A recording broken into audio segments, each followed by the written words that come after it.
So it was a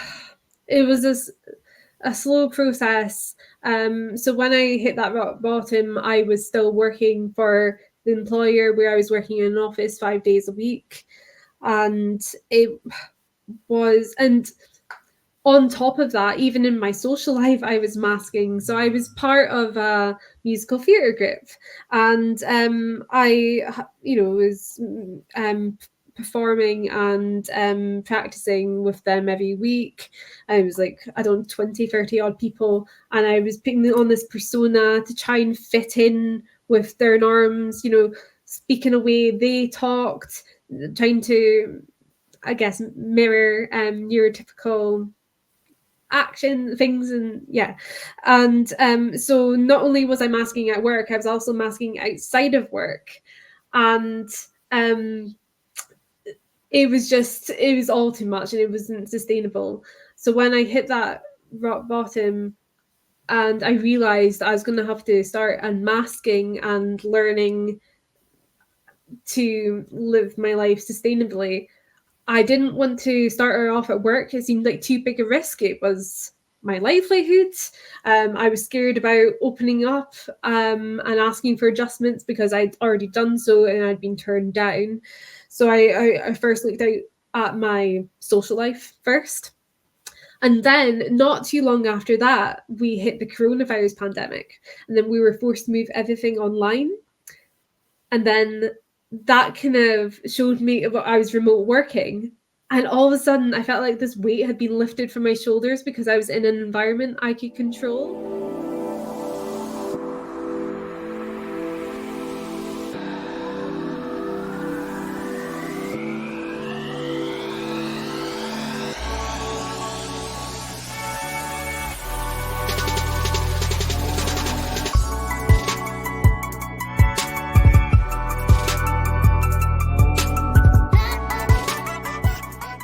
In February 2019, I was ready to die because I felt like I didn't belong in this world.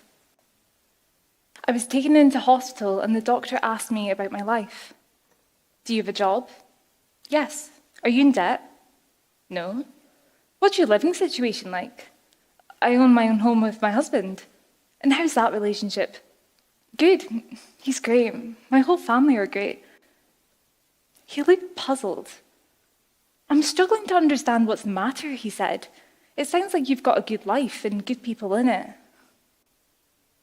I burst into tears.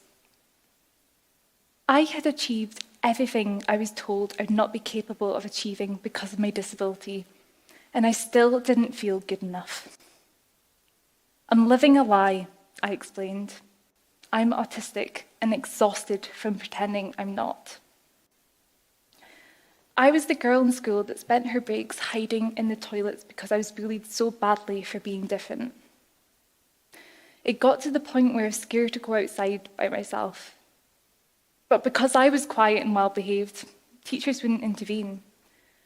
I concluded my only way to survive was to be like everybody else. So I watched TV constantly at home, observing people, learning the right way to talk and act. I put this into practice and I was welcomed into friend groups. Boys even asked me out. But these friendships and relationships were all built on lies. I thought I'd learned to mask my autism to protect myself, but really, it was damaging my self-worth, teaching me the real me wasn't good enough. So much so, I ended up in hospital questioning whether I should carry on living. This realization was enough to convince me to stay alive that day, and I wanted to dig deeper to better understand why I felt so low. And I realized something. I didn't hate that I was autistic. I didn't hate that I was different. I hated the way others treated me because I was autistic and different. 24 years. It took me 24 years to realize this, 24 years of hating myself. And why? I remember we connected on a social media platform on LinkedIn a while back, and when you first kind of put out that the TEDx was done, and I watched it, it literally gave me goosebumps, and it took me on a kind of an emotional roller coaster throughout that. could you explain what was that kind of like, that experience, being able to be so raw to kind of share that? And firstly, I want to say a massive thank you. I mean, it's up to 50,000 views, which is, I'm sure it continue to grow and serve as many people. What was that kind of experience like, if you don't mind me asking? No, I don't mind at all. I guess I should say it was a long journey to get to that point where I could talk about it so rawly and vulnerably. So it was basically in my mid-20s is when I realized, so I was in autistic burnout. I had been masking my autism for decades, and I was just exhausted from it. And I hit this rock bottom, and I guess I had two options. I could give up, or I could learn. I could choose to live. And if I was to do that, I needed to stop running away from my neurodivergence. So I had to get uncomfortable and learn about my autism and also dyslexia, all the things that I'd grown up feeling ashamed of. I found strength in the online autistic community. I found people who were like yourself, like what I'm doing now, is openly talking about their neurodivergent identity, and is not in a way that they were complaining or talking about the negatives. They were actually celebrating this part of themselves in a way that I'd never heard that before. I'd grown up only seeing negative portrayals of autism, dyslexia, and so on. And it was so refreshing, and it gave me the confidence to start talking about what it felt like growing up neurodivergent. So I started what was first like an online blog, just basically me like spilling my thoughts onto paper, and writing social media content about it. And then as I was going through this, I was going through this whole process of discovering who I really am and what I like and what my strengths are. And yeah, it was a process over a few years. And as I was discovering all this, my social media started to take off, and I had thousands of people following my journey. And I saw the power of purely just talking about it. And so when TEDx Aberdeen was accepting applications for movement, that was the theme that year. I had thought about my own journey moving from, I guess, hating this part of me to accepting it. And so I applied, and and I got accepted onto the program, and I was able to deliver that talk. But yeah, I didn't just wake up one day loving the fact that I was absolutely. The people I've spoken to previously that's done something like that, it's a journey. It's an emotional journey of self-discovery as well. Because it's not just, you have to be able to deliver a TEDx talk, which is a completely different realm of talking anyway, because you have to, there's certain things, I guess, different criteria in that sense. But again, being comfortable in yourself to what message it is that you want to give out. So I can imagine it was a journey in so many different aspects. Did you find, because you mentioned about growing up kind of, from the negative stereotypes of when we talk about autism and things, did you find that once you found a community, was it quite like an eye-opener in the sense of thinking, oh my goodness, people are actually speaking positive about that? Was that?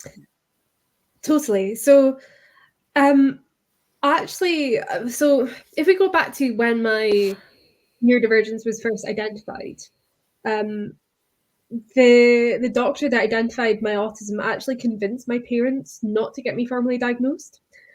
So yeah, I was 11 years old, and she believed this label would hold me back in life.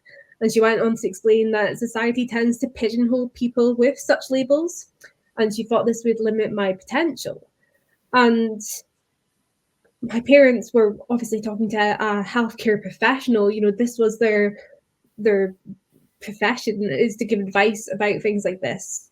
And when they thought of any mention of autism in the media, it was normally very negative, and it was talking about how you can like therapies for autistic children, and they look to any representation in film and TV. And again, it was always like this very stereotyped version of what it was.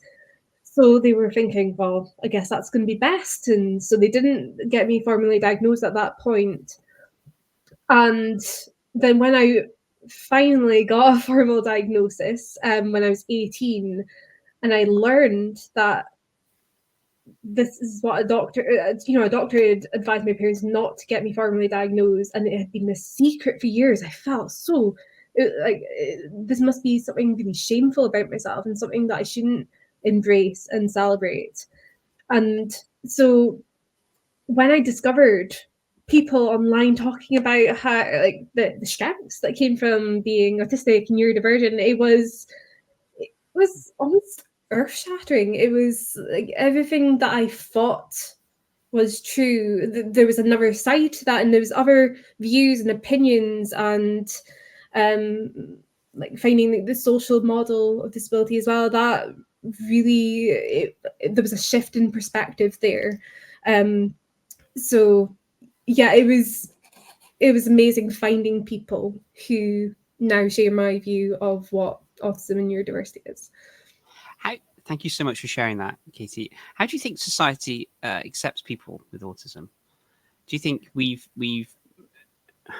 when I say accept, do you think it's still kind of uneducated in the sense of what someone with autism is like, or what what we're capable of, or whatever that kind of looks like? And has there been significant changes going forward?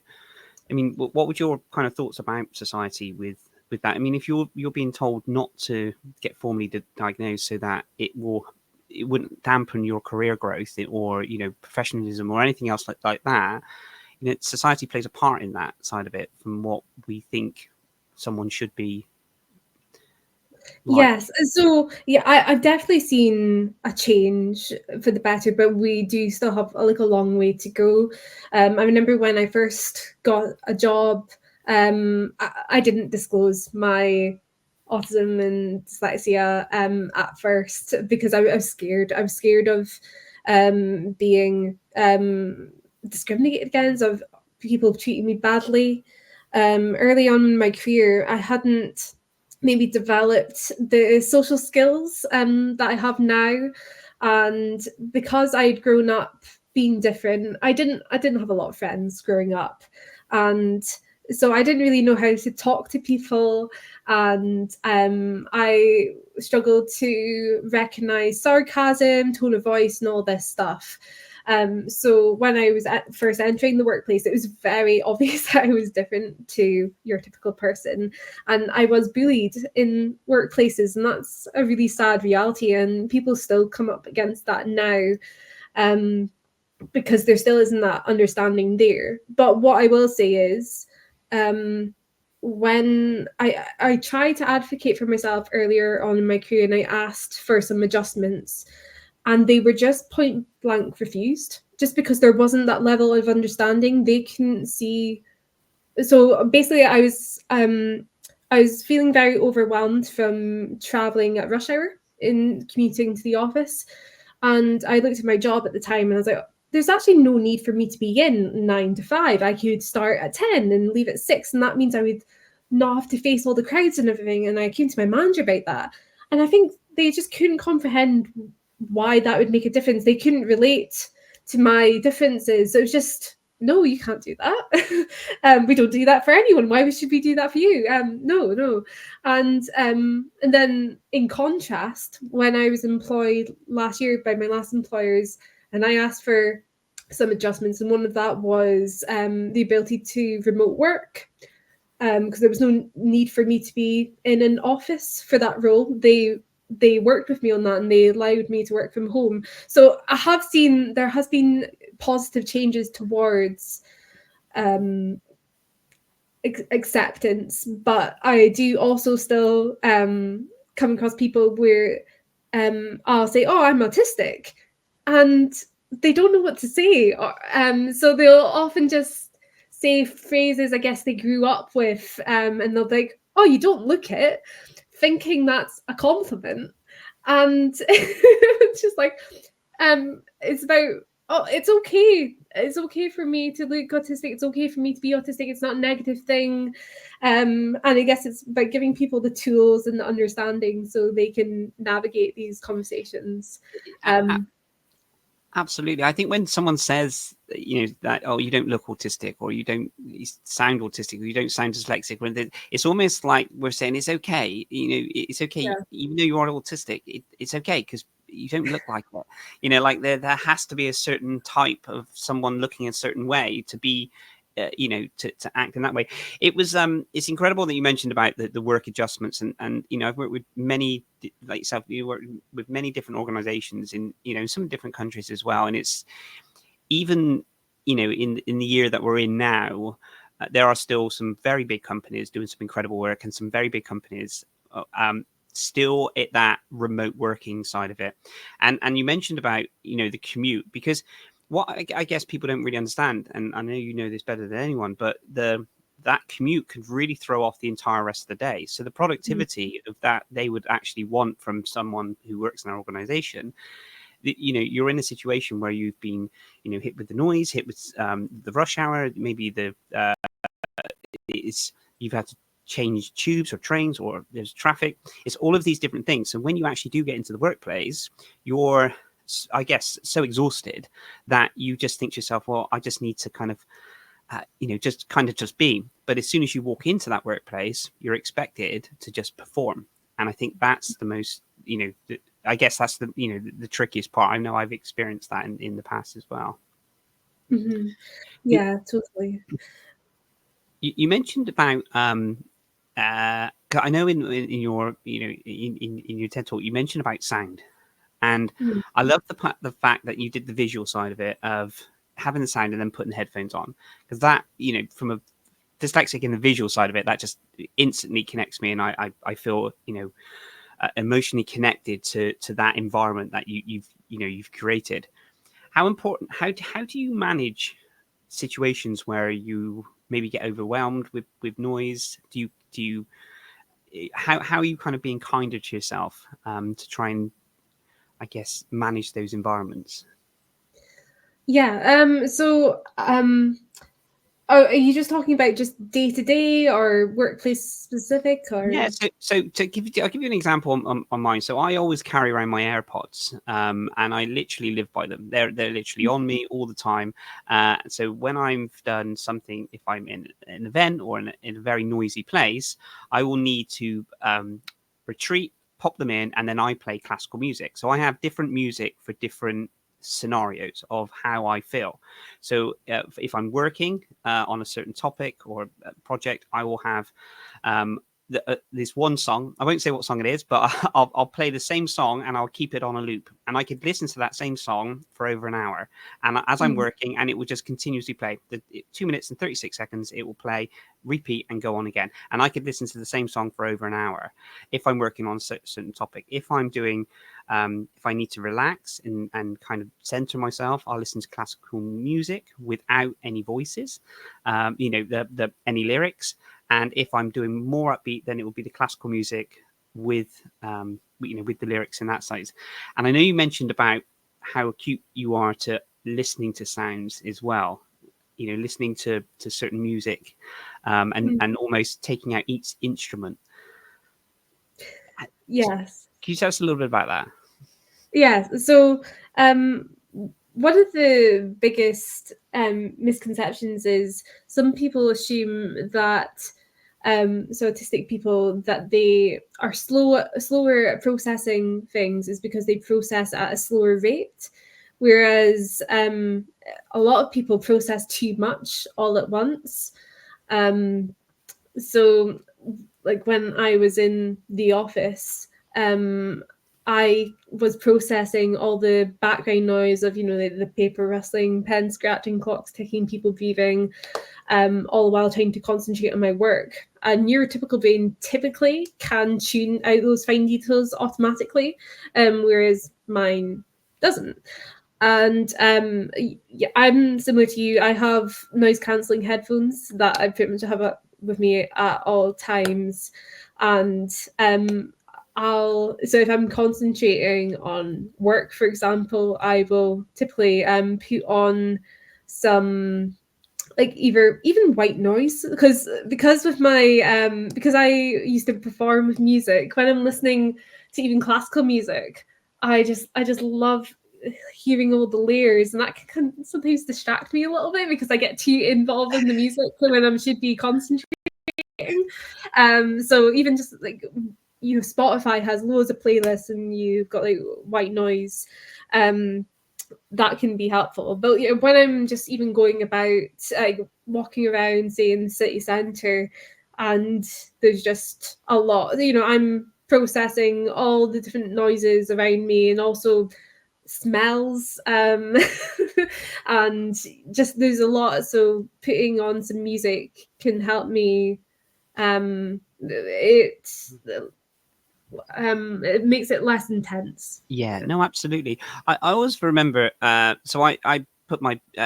You mentioned about the white noise. There's this thing on Apple where you can actually you can put them into the noise cancelling, so then it plays almost like a white noise behind the other things. But as you mentioned, it then layers things, so it makes it that a little bit more difficult for me, because I, like yourself, I tend to like to hear the different types of, you know, when an instrument comes in, or I know that there's going to be a beat or a change, in that sense. So you can get a little bit distracted, you know, from that. The noise cancelling side of it, though, I remember when I went to an event and I was speaking at an event, and we stayed over at a hotel previously, and there was other speakers there, and I always get a little bit a little bit nervous that, you know, that initial starting the conversation sometimes, even though I'm quite an introvert, but an extrovert, or whatever the terminology is. So I like to have conversation, but it's almost sometimes, I don't like the first part. I like the second part of the conversation, you know, the initiating. And when I went down for breakfast, there was all the other speakers, and they all sat around in the other tables. And I put my headphones in because I knew that going into this environment, I just needed to kind of just be. I just wanted to go and get my breakfast. I wanted to sit. And because I knew that I was speaking later on the day, that I had to save my energy and the energy that I would give someone from talking as well. So I was almost like holding on to it to dear life, really, all this energy and my mindset. And then I started thinking to myself, you know, I was eating my breakfast, and the other speakers were looking over at breakfast. And I started thinking, oh my goodness, they might think that I'm rude, you know, and then I really got overwhelmed. So I took my headphones off and then went and sat at their table, because I thought, you know, I have to be, you know, communicating everything else. But it was amazing because, well, it was really draining, and I think it affected the rest of my day, because my mindset was, am I being rude? Have I, you know, and I gave so much energy I felt like I gave so much energy in 20 minutes by being super social. And then when I came to the talk afterwards, I was completely exhausted. Have you been in situations like that, Katie? Totally. I've been in a very similar situation, actually. Just a few weeks ago, I was delivering a keynote at a conference, and that meant, luckily, that I was the first on. So there wasn't a massive build up. But when I arrived about an hour and a half early, as people were getting registered and such, and the organizer had come to greet me, and there was stalls all over the place and like hundreds of people, and he said, please feel free to like mingle and chat to people. He's like, there's also a quiet area if you'd like it, but yeah, like don't feel like you need to shut yourself out from everyone. Like, this is for you, you know, these stalls are here for you as well. So I thanked him, and there was a part of me that's like, oh, if I go and shut myself away, I'm maybe coming across as rude. And then I remembered I've been asked to come speak about autism and neurodiversity. I said, this is an event where this is a really good learning tool for us all. And so I stuck to what I needed to do. So I went to this quiet room, where it was just like a meeting room I had all to myself. And I put on my headphones and I just walked about a bit, kind of going over my talk. And then I was able to go through delivering my keynote, and after that, I was happier to go and speak to people because I felt like, you know, my big part had done. So yeah, I can completely relate to what you're saying. And I think you almost sort of took control of the situation, didn't you? And you thought to yourself, what would serve me best? And what, again, how would I be able to serve other people in a conversation and you know, the people that's come to see the talk? And I guess there is a lot of pressure that we put on ourselves to think that we need to deliver everything in a, you know, in a perfect way, you know, in that sense. But it can, I guess, you know, absolutely right. You know, what you said, you do need to prioritize yourself and those surroundings. Have you been in a situation where you have done the other side of it, where you maybe early on in stages in work environments? I'll give you an example. They call it kind of like the water cooler talk, you know, where you know, people stand around the water cooler and they have these kind of small little chit chats. And the other thing that used to affect me a lot was the question straight away, as in, so I would walk into a work environment and maybe your boss was there, or someone else, a supervisor or something, and they would ask you a question, and it could be the most simplest question ever. It could be, what did you do the weekend? Now, to me, I know in the past I've made up so many different fibs about what I've said. I went snowboarding or skiing, or I've done this, and as soon as I say it, I realize, oh my goodness, that, and then I'm a little bit kind of embarrassed that I've said that. So then I continue the lie of this elaborate, and I'm like, snowboarding. Oh, it's dry slope snowboarding. It's this, you know, and then suddenly I'm thinking, oh my god, but because it was panicked. But those, I think, on a serious note, though, those situations that we're put in where we feel they ask you a question, and maybe from a work point of view as well, they'll say, you know, how did you get on with that email? How did you get on with that call? That evokes a whole different kind of set of emotions. Have you been in those situations, Katie? Yeah, totally. So I'm one of these people who someone asks me a question and I'll go, what? And they start to say the question again, and halfway through them retelling it, I'll go, oh, and give them my answer. I do this to my husband all the time. And he's like, why do you keep, I thought you couldn't hear me. Why are you saying what? I was like, I just needed that little bit longer to process it. It's like a reflux. And yeah, it takes a minute for me to catch up on what they've just asked and then come up with an answer. And I've learned that's maybe not the best way because it gets that kind of reaction. So what I've learned to do is to repeat the question back, and then that gives me a bit more processing time to then come up with the answer.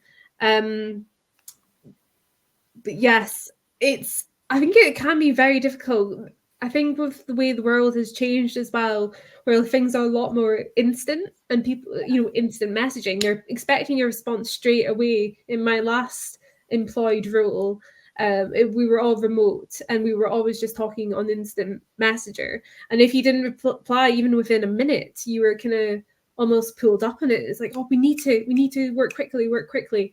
And I had to end up explaining I need just a moment to just process and then think of my response. So I now just acknowledge them. So if it's in person and they've asked me a question, I'll acknowledge it by saying the question back, so they know that I'm thinking and I'm not just ignoring them or whatever. And then if I message something sometimes and I don't know what the answer is, I'll just say, acknowledge that I've received it, and then I'll say I'll get back to you as soon as possible. I think that's an incredible strategy to help in that. And you're absolutely right. You know, there's situations like Teams, for instance. Teams has a green light, and if the green light is not showing, then I've spoken to people in the past and they've said that, you know, oh no, I've got to keep my green light on because otherwise they'll think that I'm not working, even though, and you know, that there has to be that kind of, not everything that you do has to be like straight onto this. You know, we have to have time to think, to breathe, to actually take on this information. So I think, you know, and WhatsApp groups. I've been in WhatsApp groups, work WhatsApp groups, and friends WhatsApp groups, and they have they've been really difficult to keep up with, especially, because within a matter of, I don't know, sometimes 30 seconds to a minute, the conversation is changed 3, 4, 5 times. And so I remember going back and just scrolling down as it's filling back up, and you swipe right on the on the WhatsApp message, so you can again write the message. You resend that message, and as I'm doing this, it's just filling up, and I can just see it. I'm thinking, how do I keep up with this conversation? So it can be incredibly overwhelming, can't it? Oh, absolutely. Yeah, I've got the same with WhatsApp chats. I am, yeah. I don't love the method of communication, especially when it's like a really large group of people and there's a lot of messages happening. Yeah, it's not my favorite way to communicate. From our sponsors, Promova are a one-stop solution for all of your language learning needs. Now, we all know how difficult and challenging it can be to learn a new language, especially if you have dyslexia. Now, this is where they're different, because they are the first platform to introduce a dyslexia mode. And I've got to tell you from firsthand experience, this has been an absolute game changer for me, because I've tried to learn languages for many, many years before in different ways. But the fact that they are now making it available and to assist me in certain ways, I can work through these modules with ease. It has been an absolute game changer. Please do check them out. They are used by over 15 million people across the globe, so they are doing incredible work. There is a 50% discount on the premium version in the link below. Please do click on the link and start your learning language journey. Picture this: mastering a new language in just 10 minutes a day. Too good to be true? With Promova, it's a reality. We are a one-stop solution for all your language learning needs. This innovative platform has all the tools to create a unique learning plan based on your goals and interests. With Promova, you can learn languages through bite-sized lessons, anywhere, anytime. Learn vocabulary you'll actually use in real life. Polish your speaking skills and train your ear with audio lessons. Dive into books for full immersion. Need some personalized guidance? Our expert tutors are just one click away, whether you prefer one-on-one or group lessons. Achieve your language learning goals with Promova. Katie, you mentioned about early on, you mentioned about burnout and masking. Could you share that with us? Because I feel, I've definitely masked in the past in so many different ways, whether it was social, whether it was work side of it. But obviously you mentioned about the burnout side of it. What was that kind of period of time like for yourself? So autistic burnout, for anyone who doesn't really understand the term or the difference, I guess, between normal burnout and autistic burnout, autistic burnout is caused by, I guess it can be masking. So it's about us really not meeting our needs as autistic people. So we put on this mask and we're trying to meet societal norms, trying to work in a way that maybe suits other people rather than ourselves.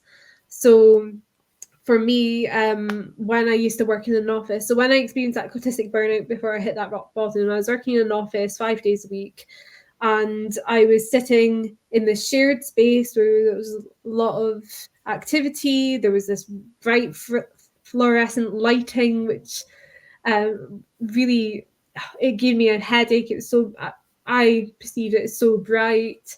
There was obviously the water cooler chats, and I didn't want to be rude, so I partake in that. And so where I'd advocate for my needs is I don't like to work in a room with fluorescent lighting, or if I have to, which I do sometimes, it'll only be for a day or at a minimum. Now, like in my own office, I will pretty much close the curtains and it'll be quite a dark room, but that's where I'm most happiest and most productive. I don't have people working in the same room with me. I can completely control the environment. But when I was masking, I was working in this shared office space and I didn't want to cause a fuss, so I just worked there. But that was putting so much strain on my brain because it was processing so much.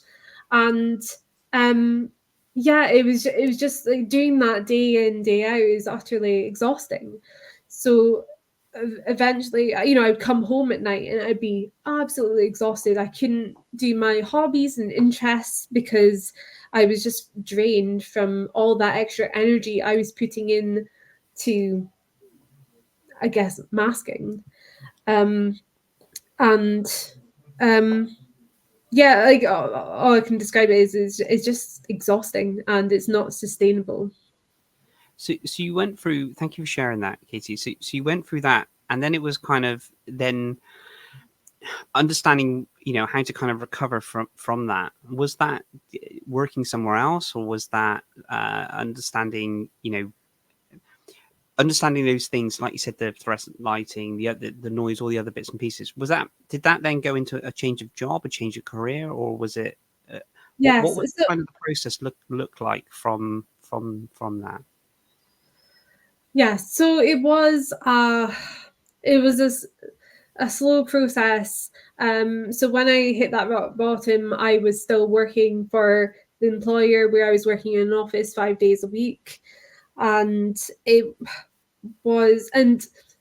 on top of that, even in my social life, I was masking. So I was part of a musical theatre group, and I, was performing and practicing with them every week. I was like, 20, 30 odd people, and I was putting on this persona to try and fit in with their norms, speaking a way they talked, trying to, I guess, mirror neurotypical action things. And so not only was I masking at work, I was also masking outside of work, and it was all too much and it wasn't sustainable. So when I hit that rock bottom and I realized I was going to have to start unmasking and learning to live my life sustainably, I didn't want to start her off at work. It seemed like too big a risk. It was my livelihood. I was scared about opening up and asking for adjustments because I'd already done so and I'd been turned down.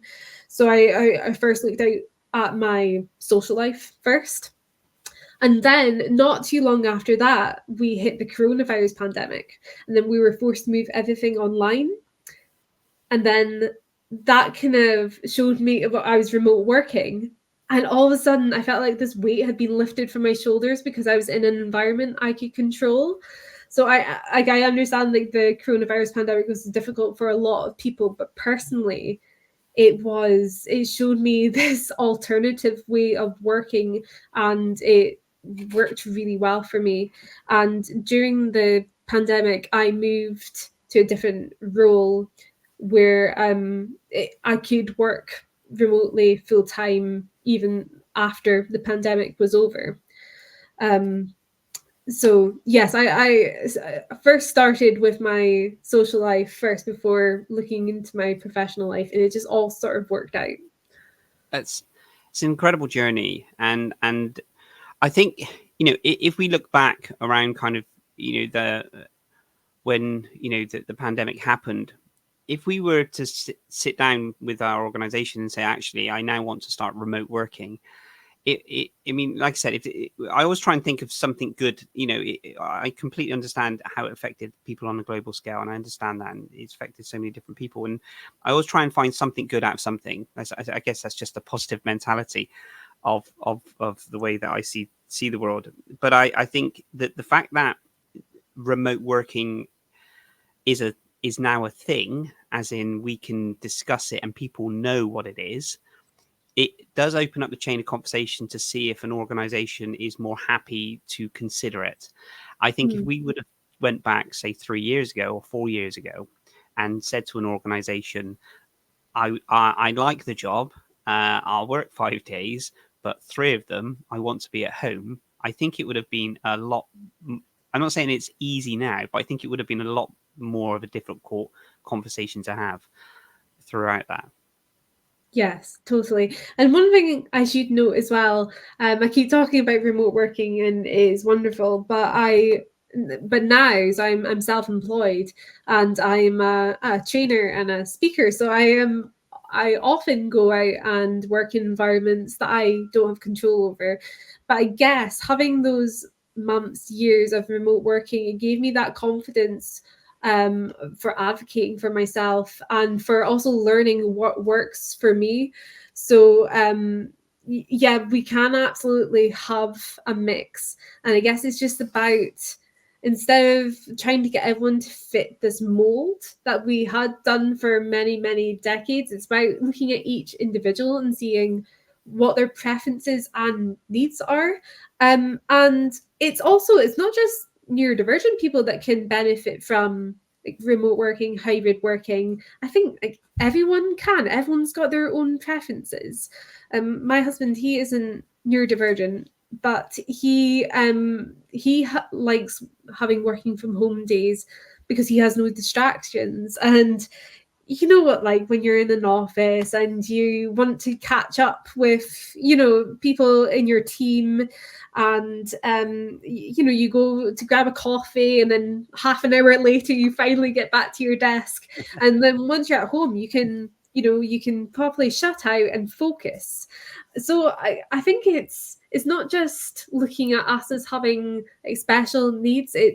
I think it can benefit like every single worker. That's what I would love people more to talk about, to be aware of as well. Absolutely, and I think when we mentioned about the remote working, it's funny, isn't it? Because what you've essentially done is created, when you were in that situation that it became difficult in the sense of the fluorescent lighting, other bits and pieces. What you've done effectively is created a working environment that works for you in a different place, which is your home. So wouldn't it be amazing if organizations were able to think, actually, this is what, softer lighting, quieter pods, whatever that looks like, let's open up the forum, let's have these discussions, maybe bring in experts, I say experts, but people with lived experiences of what this is like. And I love the fact that you mentioned on the fact that, it's for everyone. Because it is as a collective. If you looked at an organization, it's about the whole team, and it's how everyone works together, in coherence for that. So I think it's important for an organization to relook at the structure of their business and think, how can we best involve the entire team? And if that means we may have to trust someone that they're gonna, when they say they're gonna work, and not penalize them just because they can't work in the environment that they've created.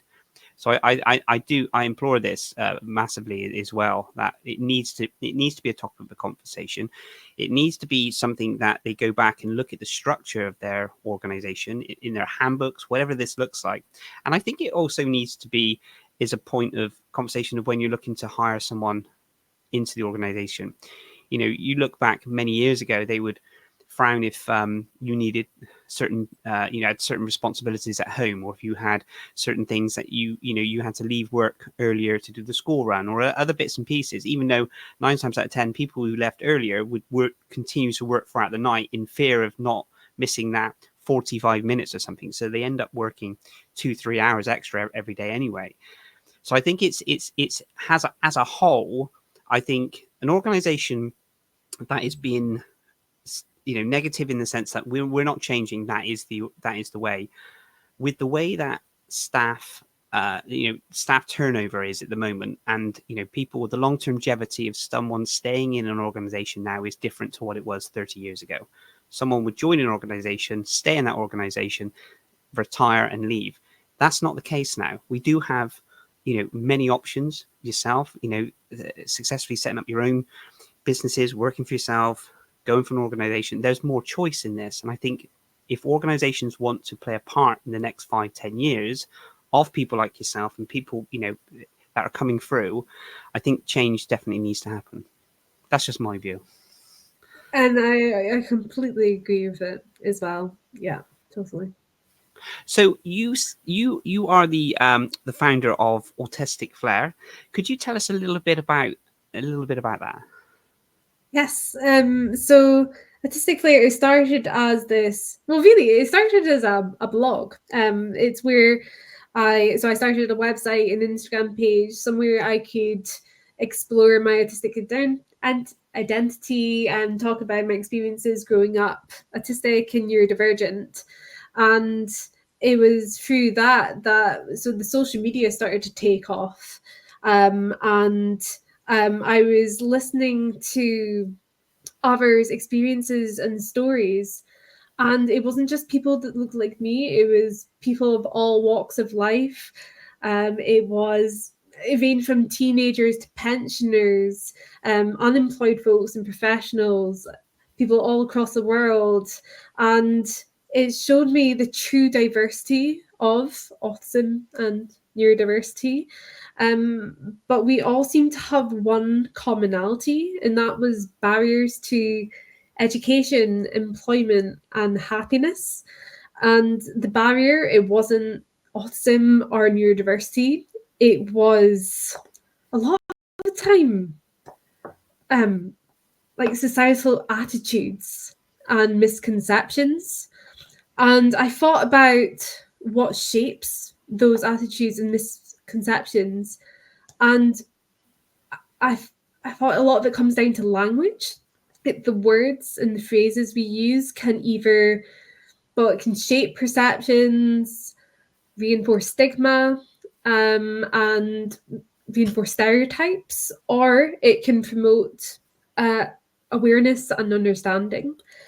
And I was looking at my social media, where I was purely just sharing my own, and I saw this opportunity of, instead of just sharing my voice, I could amplify hundreds. So I started reaching out to people, asking if I could share their stories and experiences on my page, and they agreed. And that's where Autistic Flair was born. So we've now shared hundreds of stories and experiences of autistic and neurodivergent people. And that's where I found my passion for, I guess, making the world a more inclusive space. So I wanted to devote my life to making organizations more inclusive. So I now coach individuals and businesses on how to make their organizations more inclusive to all employees. I am now a professional speaker and trainer. And yeah, so I just went self-employed at the start of the year. So I've been finally able to dedicate my full time to this, and I'm loving it. And it's incredible. Thank you for sharing that. It's incredible what you've been able to do to help serve people in that sense. And I think, you know, your message, that I see it as like a ripple effect. And sometimes people don't realize how effective, how they can affect people, you know, in a positive way. You know, your message, you know, the TEDx talk, for instance, you know, tens of thousands of views, which will continue.